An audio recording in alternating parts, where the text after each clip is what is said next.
Hello. Well, there were two very interesting articles in the Mail on Sunday, making a good counterpoint one to the other. So I'm going to read you both of them. The first one has to do with the Reading murders. A Libyan nutcase called Khairi Saadallah went, well, you can't say he went crazy with a knife because he was already crazy. He went berserk with a knife and killed three people enjoying the late evening sunshine in the park on Saturday. He killed three people and seriously wounded three more. So I'm saying there are three deaths. There might be more than that by the time this video goes out. But it says here, hero unarmed police officer who rugby tackled Reading terrorist after he killed three people in stabbing spree receives an avalanche of praise. The hero officer, I think, rugby tackled the Libyan knife man following the frenzied attack. And then it says the hero officer who rugby tackled a Libyan knifeman who had only moments earlier stabbed three people to death has been praised by police chiefs. He tackled him as he tried to flee the scene. Well, he probably tried to flee the scene when he saw the police were on their way. So this guy, as is common for British police officers, was not armed, and there were other officers as well heading towards the attacker, but he got there first, and he threw himself at a murderer who was no doubt covered in blood and wielding a large knife. Now, not many people would do that. And he rugby tackled him. This is a rugby tackle. So it means he took a flying leap and grabbed his legs and brought him to the ground. Now, that is the way I want to see every police officer in the country taking a knee. And that's the only way I expect anybody in Britain to take a knee as well. And what does it say here?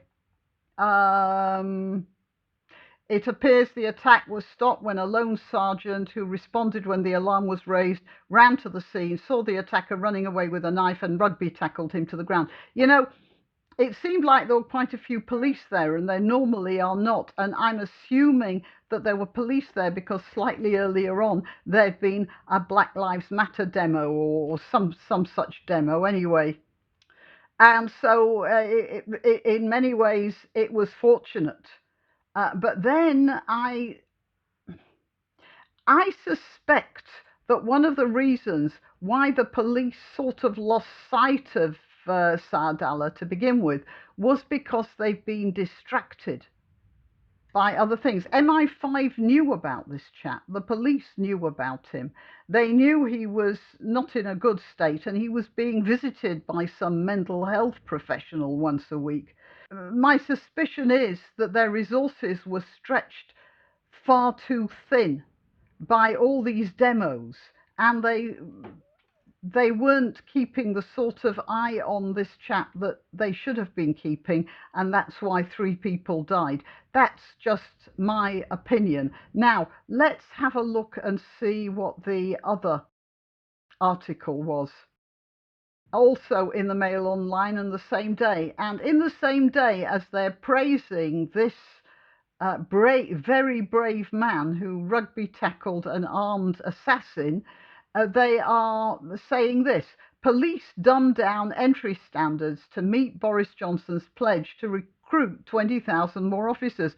You see, Boris Johnson said, part of his election manifesto, I don't know how many police we're supposed to have in Britain now, but he was going to get 20,000 more into the force. Well, as it turns out, it says here, 28,000 are signing off or retiring. So He's not only got to provide 20,000, he's got to provide the 28,000 just to keep the numbers to where they are now.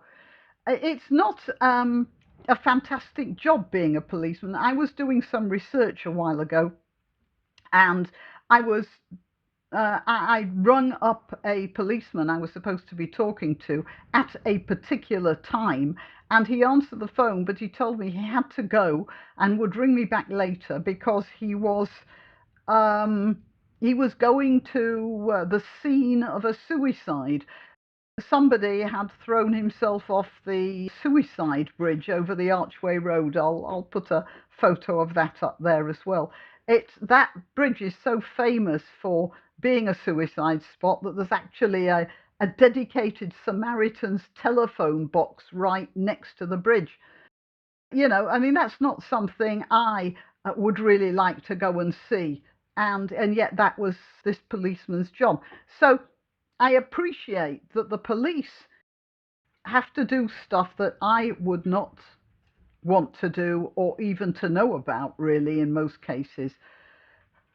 But it's people like him who get the opprobrium because they're the ones who do the obvious dirty work. They're the ones who get the contempt because they're the ones who are walking around in, I don't know what, with rainbow painting on their faces in support of LGBT rights, or turning up at parades in high heels and nail varnish in support of battered wives or whatever. Look, and I'm sure that, like any homosexual man who gets beaten up because in the street because he's a homosexual, he's not interested in the police having painted their faces at the Notting Hill Festival. He wants to know why there wasn't a policeman on the street to stop him from being beaten up. And some supermarket cashier who gets mugged on her way back from a late shift is not going to be concerned that the police wore high heels to demonstrate their sympathy for women. What she wants to know is why there wasn't a policeman in the car park at the time she was going to drive herself home. And so it's not a matter of dumbing down here, because none of the people I've just spoken about would be at all remotely concerned whether a policeman had a degree or not. They just want the policeman to be there. That guy who rugby tackled that Libyan assassin, the first thing that occurred to me was not, well, how well educated was he? No, it's how brave is he? And you don't need a degree for that. In fact, in my experience, the more educated you are, the less likely you are to actually act. Police dumbed down entry standards to meet Boris Johnson's pledge to recruit 20,000 more officers. They're not dumbing down. Some people aren't that bothered about higher education. They want to get out and do things. There are far too many people in university now. Maybe me too. Police forces are dumbing down education standards in a desperate bid to meet Boris Johnson's pledge to recruit 20,000 extra officers. New schemes aimed at fast-tracking graduates and enrolling police officers in on-the-job degrees have been shelved in favour of a blue-collar first approach. Good. We need boots on the street. A policeman doesn't really learn about policing in a classroom. Sorry, I'm not supposed to say policeman, am I? A police officer will not learn about policing in a classroom. There's some theories, yes, and some laws you have to know or all the rest of it, but most of the time you have to be on the beat. You have to know your patch. You have to know the people you're dealing with. That's how you become a good police officer. Right. By last January, all 43 police forces in England and Wales were supposed to ensure that applicants were either graduates or non-graduates who agreed to study for 3 years to obtain a degree in professional policing. No, that's a nutcase idea. Frankly, it sounds like the sort of thing that people would have thought up if they read too many Dorothy Sayers novels. Crime is not a matter of a delicate chess game. No, I was on a police patrol once. I saw people who'd been involved in fights over drugs. I saw people who'd beaten up their girlfriends. None of this was in any way delicate or theoretical. It required action. So, just 10 of the 43 forces have introduced the degree holder entry programme, while 22 have started the police constable degree apprenticeship, where new officers juggle traditional training with academic theory. And, you know, academic theory is the right thing. Academic theory, that's exactly what it is. And academic theory, it does not make you a good police officer. You should know laws, but you know, so far as I've seen, the police make up laws on the spot anyway. How many times have I heard of police telling people they could or couldn't do things during lockdown, which was totally nuts, totally mad. They were just making it up on the fly. So it's not like they really knew what they were doing anyway. Right, chief constables have crunched the numbers and realised they've got to target school leavers who don't want to continue their education, even if that means missing out on a small number of academically brighter, more ambitious applicants. You see, that's the point. It's not academically brighter. Some people are good at academic stuff. It doesn't mean they'll be good at dealing with people, which is what being a police officer is all about. Right, well, hang on, that's it. That's what I'm, yeah. Did I have any more here in my notes? Well, yeah, it was this, that I know a lot of police have borne the brunt. No, a lot of police have been accused of bullying.